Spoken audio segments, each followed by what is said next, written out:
Let me paint a picture for you in the loneliest color there is. Blue.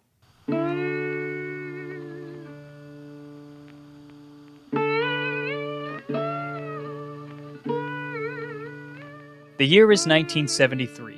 The Memphis State Tigers basketball program has just made the national title game against John Wooden's UCLA Bruins. It's a roughly fought game, but the Bruins are just too much for the Tigers from the Missouri Valley to handle, and they lose 66-87. They're just a year and a half removed from their last Missouri Valley football title in 1971, their third in 4 seasons, and have recently announced that they would be leaving the conference. The Missouri Valley hadn't been as kind to its basketball-focused members, and the Tigers felt stifled there, so they left to become independent. In 1975, they would join the Metro Conference, a non-football league that had all the makings of a power conference in utero. They joined rival schools Louisville and Cincinnati, as well as Georgia Tech, Tulane, St. Louis, and eventually Florida State as inaugural members of the league. But through small changes in membership, that conference, full to the brim with eventual power schools, would collapse, leaving Memphis to jump to the Great Midwest, another non-football league, in 1991. This entire time, the independent football team floundered. Occasionally, they'd win 6 games, but even then, the bowl tie-ins at the time prevented them from earning a bid. It wasn't like they were earning it anyway. They went 84-119 during that time frame and couldn't catch a break with any conference, let alone a power conference. The university-wide name change from Memphis State to Memphis didn't do much to change perceptions around their university. It wasn't their stadium that was the problem. Memphis moved from the 25,000-capacity Crump Stadium to the Liberty Bowl in 1965. The stadium had originally been built in a bid to keep the prestigious Liberty Bowl away from the Northeast and permanently in the city of Memphis. As a happy side effect, the Tigers were able to take permanent residence in a stadium that sat well over 60,000 spectators at its onset. If only they could get 60,000 people to fill the stands. And it wasn't their basketball either, which had been successful throughout the 80s and 90s, with players like Penny Hardaway establishing Memphis as a solid basketball program and one of the most unique with its home arena, the Pyramid. No, Memphis's football program was in the tank.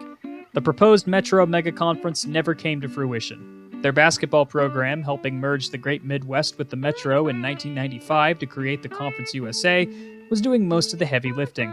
But even then, the team hadn't made a national championship game since the 1973 season. Its glory days looked long behind it. Everyone could see the Tigers had good bones. They'd make a great power conference team. They just needed to find a home. There was more than enough reason to suspect that their new home would come soon.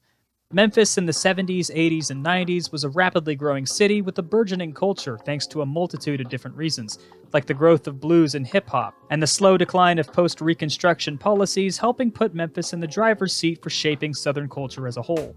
The city was booming, and that meant more students at Memphis and more eyeballs on the Tigers on TV. In short, it was raining money on Beale Street, and one conference had their eyes on the Tigers. The Big 8 had a big problem.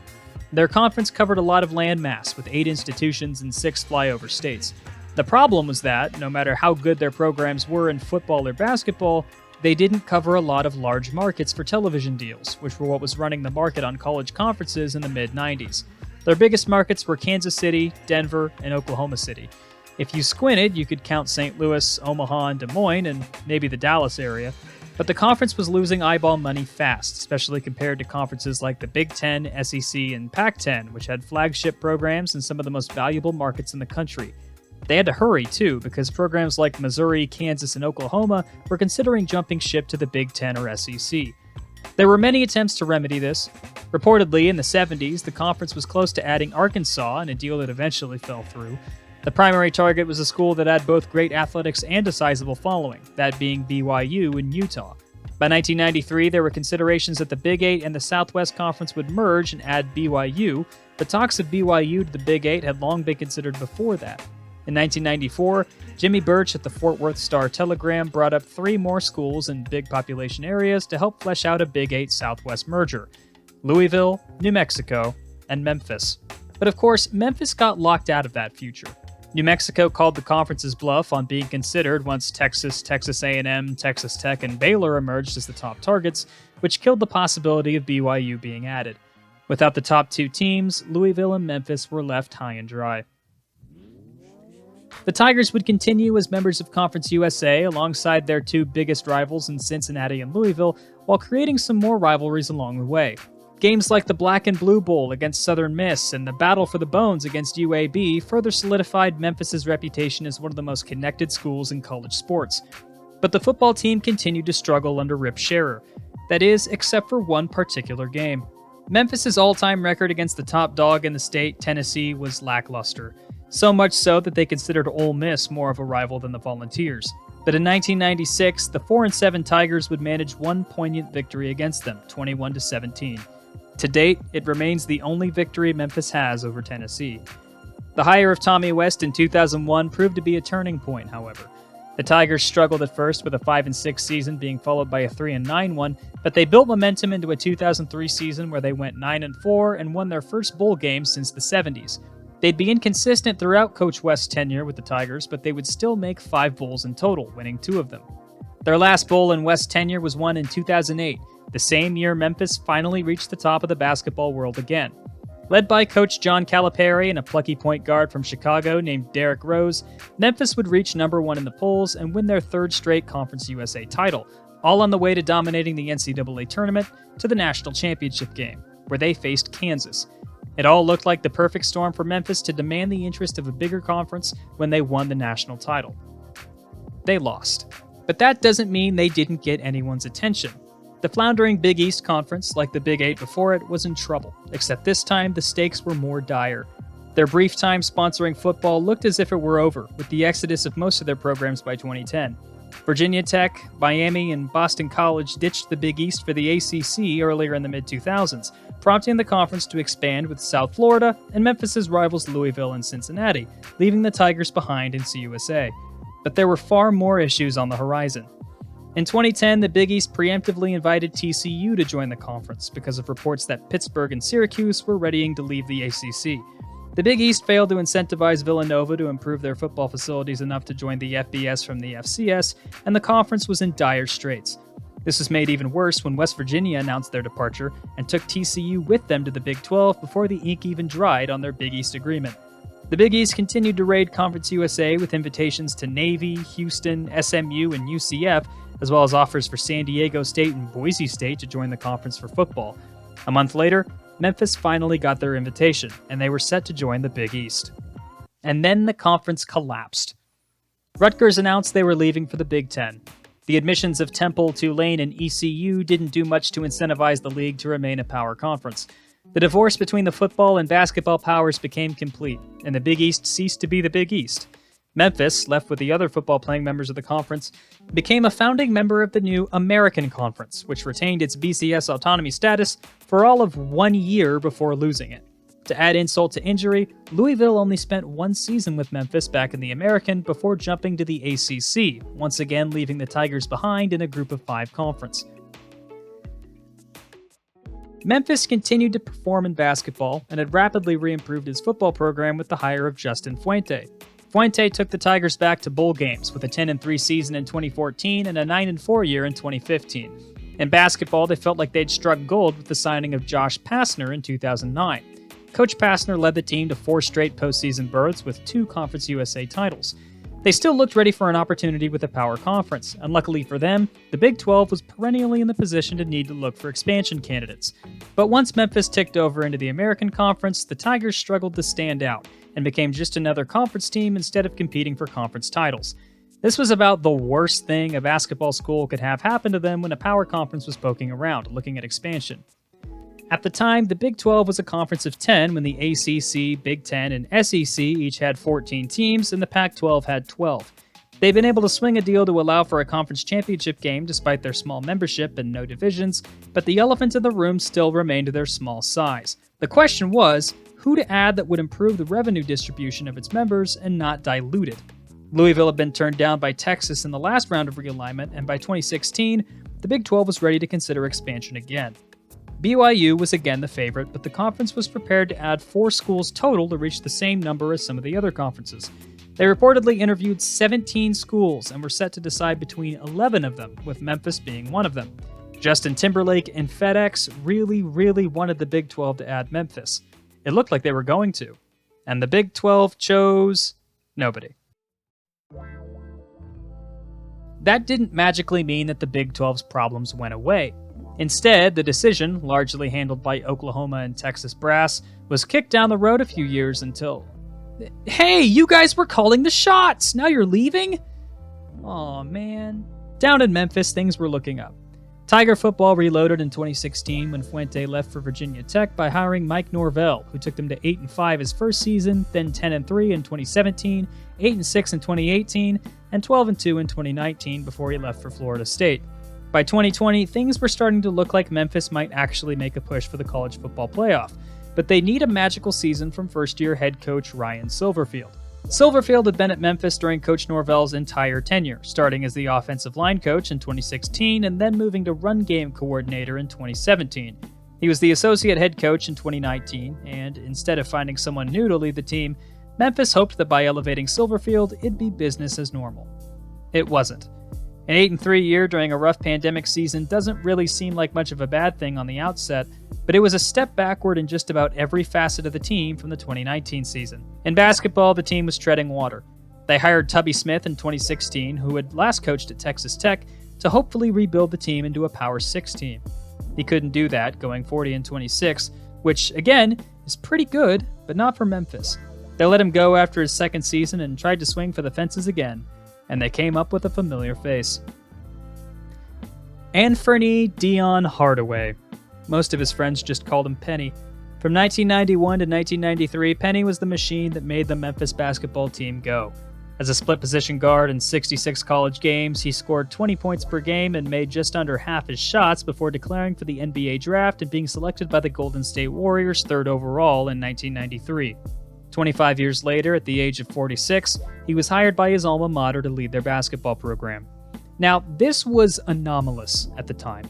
Penny had retired in 2007, and his first coaching job was in 2015, making him a pretty green basketball coach to be taking over for a pseudo blue blood in Memphis. That one coaching job? East High School in Memphis. He was a head coach for one season at high school before Memphis hired him to lead their program. Surprisingly enough, though, he was actually able to coach at the level of Coach Tubby, taking the team to a postseason tournament and then eventually winning the NIT in 2020. That set the Tigers up for a date with destiny with the conference that had been courting them since the 1990s. BYU, with its large built-in fan base, and Houston being the biggest of the remaining non-Power 5 Southwest Conference members, felt like the most obvious choices, and Cincinnati was one of the Group of Five's best athletics departments over the last few years. But it felt like Memphis was a shoo-in for that last of 4 spots. They fit the geographic area, they had a great basketball program, their football stadium sat well over 50,000 fans. They were, arguably, the best Group of 5 team out there, and they made the most sense to join the Big 12. Big 12 Commissioner Brett Yormark even made a visit to Memphis's campus. All they had to do was wait for their name to be called on September 9th, 2021. Wait, that's not how you spell Memphis. The Big 12 chose UCF over Memphis, stretching far away from the geographical triangle it had created between Utah, Texas, Iowa, and West Virginia. I was 21 at the time, and it didn't make too much sense to me. Memphis felt like a Big 12 school. UCF felt like an ACC school. That was how it was supposed to go. According to Commissioner Yormark, UCF was added because of its unprecedented growth and success, its large enrollment, its location in the football-heavy state of Florida, and really, its reputation as being a tourist destination in Orlando. Now, comparing the two schools, it felt like UCF's addition was more swinging for the fences than being okay with a double in Memphis. But then you look at the statistics as of 2021, and it made sense. UCF wasn't just the better pick in terms of long-term future. They'd made themselves the better pick immediately, all while Memphis wasn't looking. This wasn't handled well by Memphis brass, as I'm sure you can guess. There was a wide-open path to joining a power conference, and they sat on their laurels and let it get snapped up by UCF in the last 5 years. Turns out Brett didn't even go to Memphis. Memphis's president wrote a letter to the fan base urging Tiger fans to, quote, stay proud. The Tigers kept working. Their disappointing football seasons under Ryan Silverfield finally turned around in 2021 and 2024, going 10-3 and 11-2 and winning the Liberty and Frisco Bowls, but not pushing for American Conference titles. In basketball, Penny Hardaway was able to lead the team to the NCAA tournament in 2022, 2023, and 2024, bringing them back to the national stage, but early losses to Gonzaga, Florida Atlantic, and Colorado State have kept them out of the second weekend all 3 years. The realignment dice kept rolling, and Memphis kept rolling snake eyes. The sudden departure of USC and UCLA in 2022 for the Big Ten triggered an avalanche of departures on the West Coast. But somewhere in the midst of it all, Memphis was buried. The last lifeboat was seemingly taken up by SMU joining the ACC with Stanford and Cal in order to provide a midway point between California and the rest of the ACC. It helped that their donors were willing to pay their way in for pennies on the ACC's dime. That leaves the best shot for Memphis' next conference move to be the now heavily depleted Pac. The Pac was able to handicap the Mountain West in 2024 by stealing Colorado State, Utah State, Boise State, Fresno State, and San Diego State, as well as adding non-conference Gonzaga from the West Coast Conference. But it's still looking at expansion. One of their first moves was looking into some schools from the American: Tulane, USF, UTSA, and Memphis. But when the Pac-12 approached those schools for admission, the contract they brought was reportedly terrible. So there's interest there in Memphis joining the Pac-12, but the conference apparently doesn't have the money or the terms to make the move worth it. Memphis has once again been left out in the cold. But why? Let's look at things differently by comparing Memphis to the teams that have been picked up in realignment, starting with the 4 teams the Big 12 added in 2021 with their addition in 2023: BYU, Houston, UCF, and Cincinnati. Already, you can see that Memphis isn't as interesting as many of the other schools. Despite their success, Memphis lagged behind in athletics budgets. While the city of Memphis is a wonderful city, it doesn't carry a big market. Their enrollment was behind all 4 other schools considered for the Big 12. But perhaps the most important factor had to do with something Memphis couldn't change by 2021. They had historically been a terrible football program. The Big 12 considers itself a basketball conference, but football pays the bills. While Memphis had grown considerably in the last 20 years, it apparently wasn't enough to outrun its poor historical performance on the gridiron. Even its bowl record, which is the highest of the 5 teams listed here, is misleading. BYU is 18-22-1 in bowls, meaning they've played in 41. Cincinnati won 10 of 22. Houston's 13-16-1 in 30 bowls, and UCF has won 6 of 15. In their entire history, Memphis is 9-8, meaning they've played in just 17 bowl games. Better than UCF, but UCF joined the FBS in 1997. Memphis has been struggling at the FBS level or equivalent since 1948. Is this fair to Memphis? No. But there are other things dragging them down than just what they used to be in football. Memphis's population is currently declining, making them seem like less of a strong market than they used to be in the 90s. Their enrollment is also lower than some other public group of 5 schools, and Memphis reportedly sits behind UNLV, San Diego State, and Air Force in athletics department revenue. I really do think it's a matter of when Memphis moves and not if.